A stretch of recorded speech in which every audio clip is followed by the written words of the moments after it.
Ang pagsasaliksik at pagpili ng impormasyon ay isang madaling gawain na lamang sa panahon ngayon. Maaari pa rin tayo makakuha ng iba't ibang impormasyon sa pamamagitan ng libro. Maaari rin tayo makakuha ng impormasyon sa pamamagitan ng dyaryo na sa panahon ngayon ay hindi na ito masyadong ginagamit upang makakuha ng impormasyon o balita patungkol sa nangyayari sa ating bansa. Sa teknolohiya naman sa pamamagitan ng cellphone, TV, radyo at iba pa ay mas napapadali nito ang ating pagsasaliksik at pagpili ng impormasyon dahil ito ay ating mas nagagamit sa panahon ngayon. Sa pag-usbong ng makabagong teknolohiya, ay may hatid ito ang iba't ibang dulot. Ang iba rito ay maganda at ang iba naman rito ay hindi. Dahil dito ay nagkaroon ng ilang katanungan tulad ng paano nga ba nakakapagsaliksik ng impormasyon ang mga tao ngayon? Ano ang mga ginagamit nilang pamamaraan at pagpili ng impormasyon? At ang ibang mga tanong na umiikot sa pagsasaliksik at pagpili ng mga impormasyon ay aming naitanong sa ilan nating mga kababayan. Halina't ating alamin ang kanilang mga sagot patungkol sa mga ito.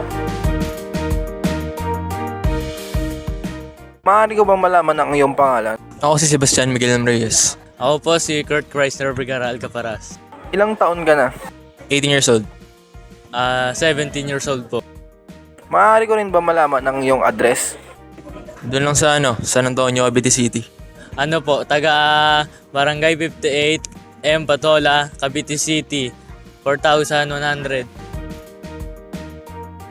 Magandang umaga po. Ako nga pala si Gabriel Tavera at nais ko po sana malaman ang inyong opinion patungkol sa pagsasaliksik at pagpili ng mga impormasyon. Ano naman po ang iyong pinagkakitaan? Sa ngayon, estudyante lang ako. Bali yung yun naging budget ko, yung allowance ko lang sa school. Mahilig po ba kayong magbasa at makarinig ng mga impormasyon? Oo naman. Gaya sa mga ACADS, pati sa social media. Pag nag-i-scroll ako, nakakita ako ng mga informasyon or yung mga chismis sa social media. Paano po ba kayo nagsasaliksik ng mga impormasyon? Or kung paano nyo kinukuha yung mga impormasyon? Sa pamamagitan siguro ng mga bagong technology, kagaya ng cellphones, laptop, Bakit nyo naman po napiling gamitin iyon sa pagsasaliksik ng mga impormasyon? Kasi mas reliable siya eh. Mas maasahan mo siya. Yun. Paano nyo po pinipili at hinuhusgahan ang mga impormasyong nalalaman ninyo? Tulad kung totoo ba o hindi ang mga ito?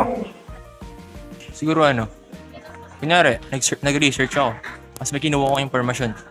Bali, kung hindi ako satisfied sa information na yun, bali maghahanap ako ng ibang informasyon. Parang yung topic na sinearch ko, mag-search ulit ako ng topic na yun, tapos maghahanap ako ng ibang source.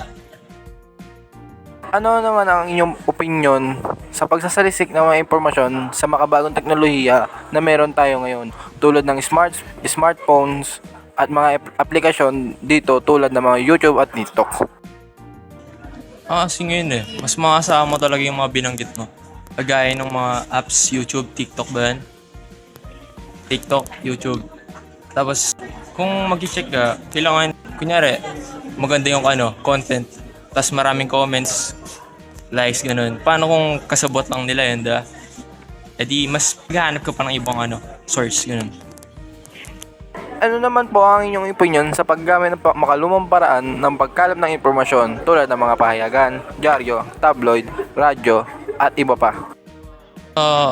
Effective ba rin naman or masaan mo ba rin naman yung mga binanggit mo sa pamamaraan ng ganun? Kagaya nung radyo, tabloid, dyaryo, ano ba isa? Pahayagan. Pero sa henerasyon ngayon, mas tinatangkilik natin yung mga bagong mga teknolohiya kumpara sa mga binanggit mo. Maraming salamat sa opinion na ibinahagi mo sa amin. Maganda nga po, ako nga pala si Gabriel Tavera at nais ko po sana malaman ng inyong opinion patungkol sa pagsasaliksik at pagpili ng impormasyon. Ano po ang inyong pinagkakakitaan? Sa ngayon po, estudyante pa lang po ako, wala po akong pinagkukuhanan ng pinagkakakitaan. Tanging allowance lang po nabibigay sa akin ng magulang ko. Mahilig po ba kayo magbasa at makarinig ng mga impormasyon? Hindi po ako mahilig magbasa pero palagi po akong nakakarinig ng mga impormasyon tulad sa balita sa online. Paano po ba kayo nagsasaliksik ng mga impormasyon? Nagsasaliksik ako sa pagitan ng internet. Nagsisearch lang ako sa Google, then yun na. Bakit nyo naman po napiling gamitin iyon sa pagsasaliksik ng mga impormasyon? Sa pagsasaliksik ng impormasyon gamit ang internet, mas mapapabilis ang iyong trabaho kasi isang search lang, makita mo na yung impormasyon na hinahanap mo. Paano nyo po pinipili at inuhusgahan ang mga impormasyong nalalaman nyo tulad kung totoo ba o hindi ang mga ito? Pinipili ko yung mga impormasyon na hinahanap ko sa pamamagitan ng check ko kung verified ba yung source na kung saan nanggaling, kung kailan naganap. Yung ganun po. Ano ang opinion nyo po sa pagsasaliksik ng mga impormasyon sa makabagong teknolohiya na meron tayo ngayon tulad ng smartphones at mga aplikasyon dito tulad ng YouTube at TikTok? Ang opinion ko naman, mas okay po siyang gamitin sa ngayon kasi mas mabilis nga po yung pagkuha ng impormasyon. Ngunit may disadvantage rin po siya tulad ng baka fake news po yung makuha ng mga taong hindi marunong mag-check ng impormasyon sa internet. Ano ang opinion nyo naman po sa paggamit ng makalumang paraan ng pagkalap ng mga impormasyon tulad ng mga pagpapayagan, dyaryo, tabloid, radyo at iba pa? Ang opinion ko naman, malaking tulong rin ang mga makalumang paraan lalo na sa mga taong walang kakayahang o walang kaalaman sa paggamit ng internet, sa pagkuha ng impormasyon gamit internet. Sa pamamagitan ng mga makalumang paraan, dito sila nakakasagap ng mga balita. Mula po sa mga nasabi nyo, ano mas pipiliin nyo, makabago o makalumang pamaraan ng pananaliksik na impormasyon at bakit ito ang napili nyo po? Mas pipiliin kong kumuha ng impormasyon through internet kasi sa panahon ngayon mas mabilis, mas mapapadali yung trabaho mo. Pero sa paggamit ko yun, i-check ko pa rin kung tama ba yung nakukuha kong impormasyon. Maraming salamat sa opinion na ibinahagi mo sa amin. Mula sa nagawang dokumentaryo patungkol sa pagpili at pagsasaliksik ng impormasyon, ay mabubuod na mas ginagamit ng mga tao ngayon ang makabagong teknolohiya tulad ng kanilang mga cellphones, internet, Facebook, YouTube, TikTok at iba pa sa kanilang pagsasaliksik ng impormasyon.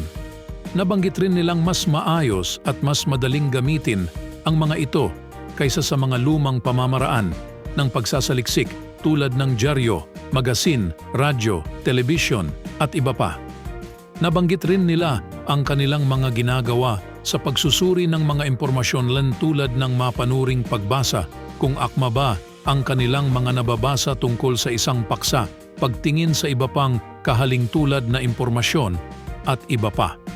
Sa pagpapaikli ng lahat ng mga nakalap na impormasyon ay kapag magsasaliksik ng mga impormasyon ang mga tao ay mas pinipili nila ang makabagong pamamaraan kaysa sa makalumang pamamaraan ng pagsasaliksik ng impormasyon. Dahil sa mas lamang ang mabuting dulot sa paggamit nito, sa pagpili naman ng impormasyon ay tinitiyak nilang tama ang kanilang mga nalalamang impormasyon sa pamamagitan ng pagbabasa ng maigi, pagtingin sa ibang mga katulad na impormasyon, pagtatanong sa iba at iba pa.